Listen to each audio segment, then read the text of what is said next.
Bharatiya Janata party की तरफ से आज जो प्रचंड प्रदर्शन निकाला जा रहा है, एक अलग तरीके का प्रदर्शन है। मुख्यमंत्री आवास यहाँ बनाया गया है। अगर बात की तो केजरीवाल उसके अंदर आपको दिखाई दे सकते हैं, और दूसरी तरफ अगर बात की जाए तिहाड़ जेल बनाई है। और इसी मुद्दे पर बातचीत करने के लिए हमारे साथ मौजूद हैं इस समय आशीष हांडा। सर, सबसे पहले शुरुआत करेंगे संजय सिंह से, क्योंकि वो इस प्रोटेस्ट को लीड कर रहे हैं जब से सिसोदिया अंदर गए हैं। कल उन्होंने कहा है कि एक सेंटर में एक बिल पास करे बीजेपी कि जो मुर्दे हैं उनसे पूछताछ करने की इजाजत ईडी सीबीआई को दी जाए। कैसे, क्या कहेंगे इस पर? देखो, ये राजनीति की नई गिरावट है कि जहां पे मुर्दों को घसीटने का भी वो प्रयास कर रहे हैं, जब जिंदा लोग से बुलवाने की ताकत ईडी में है। और अगर ईडी सीबीआई चाहे तो मुर्दों के भी मुंह खुलवा दे, लेकिन यहाँ पे तो ये जिंदा लोग हैं और ये खुद ब खुद बोलेंगे।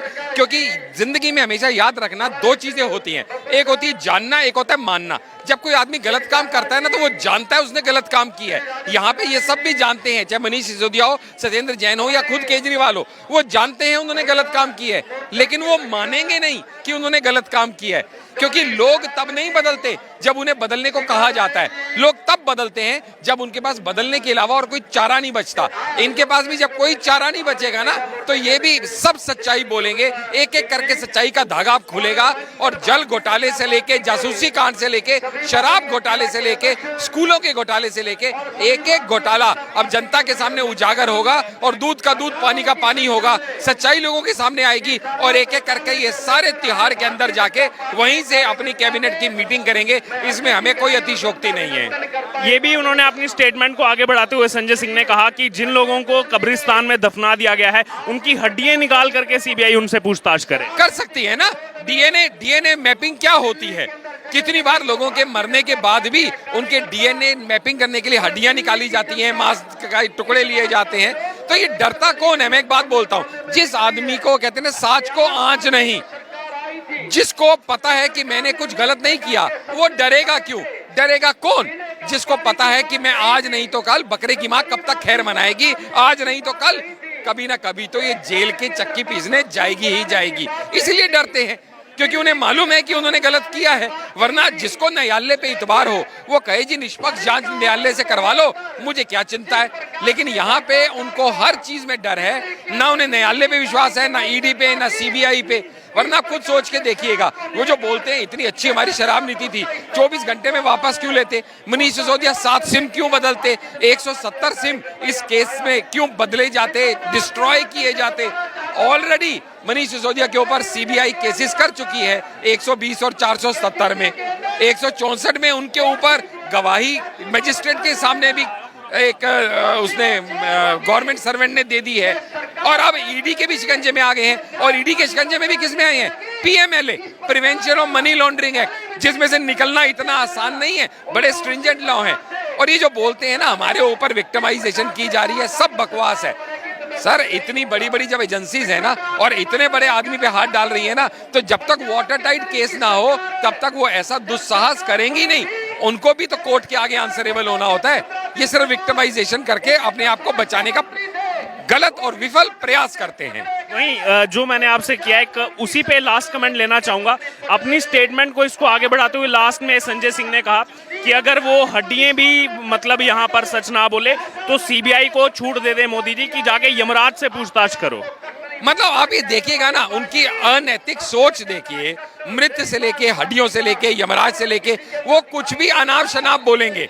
वो काम की बात का जवाब नहीं देंगे कि क्यों मोबाइल बदले गए, घोटाला क्यों हुआ, क्यों 5% से 12% का प्रॉफिट किया गया, जो रेवेन्यू 400 करोड़ था वो 6 गुना बढ़ा के 2400 करोड़ तक क्यों लेके जाया गया, क्यों 32 के 32 जोन के अंदर सबके अंदर अतिरिक्त शराब के ठेके खोले गए, क्यों जो 60% गवर्नमेंट की और 40% प्राइवेट के शराब के ठेके होते थे 100% प्राइवेट क्यों किया गया, ये सब नहीं बोलेंगे। लाइसेंसिंग फीस L1 की 25 लाख से बढ़ा के 5 करोड़ तक क्यों की गई, इसके ऊपर बात नहीं करेंगे।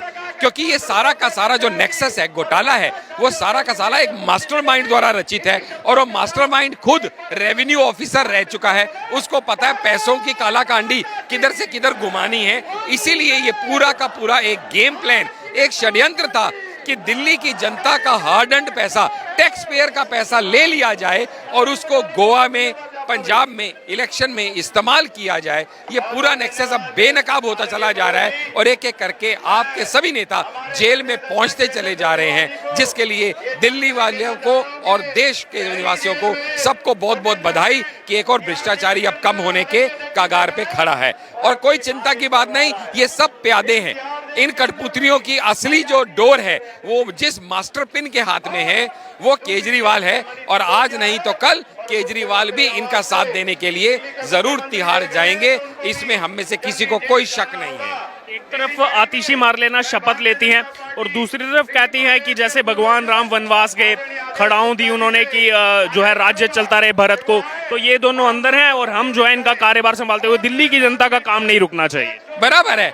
देखो, ये तो शुरू से अपने आप को विक्टिमाइज करने का प्रयास करते हैं।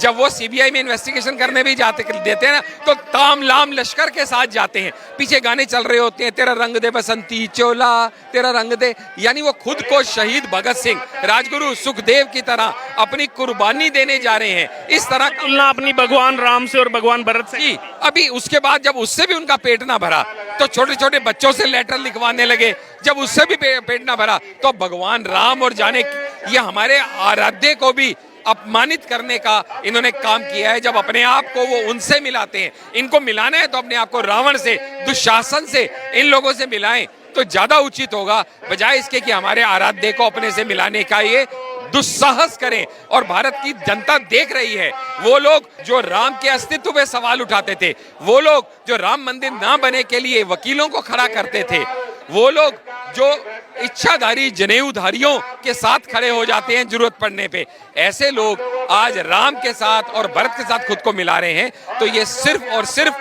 हमारे आराध्य के साथ और हिंदुओं की भावना के साथ खेलने का, इतना ही इनको भगवान राम से प्यार है, तो इतना ही इनको इस चीज से, तो इनका ही वक्तव्य था ना कि भगवान राम का मंदिर बनाने की क्या जरूरत है, इतने में तो कितने अस्पताल बन जाएं, कितने स्कूल बन जाएं, ये किसका वक्तव्य था?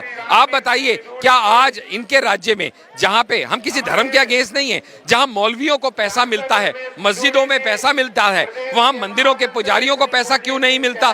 इनको सिर्फ और सिर्फ मौके की राजनीति करनी है, अपना उल्लू सीधा करने के लिए। कभी ये करेंसी पे गणेश बनवाने का भी सुझाव दे सकते हैं और कभी ये राम से खुद की तुलना कर सकते हैं। इनको सिर्फ अपनी जान बचानी है, लेकिन अब इनकी जान बचने वाली नहीं है, क्योंकि इतना वाटरप्रूफ केस इस समय सीबीआई ने तैयार किया है और ईडी ने जो मनी लॉन्ड्रिंग एक्ट में, prevention of money laundering act में, पीएमएलए में केस किया है, ये अब बचेंगे नहीं।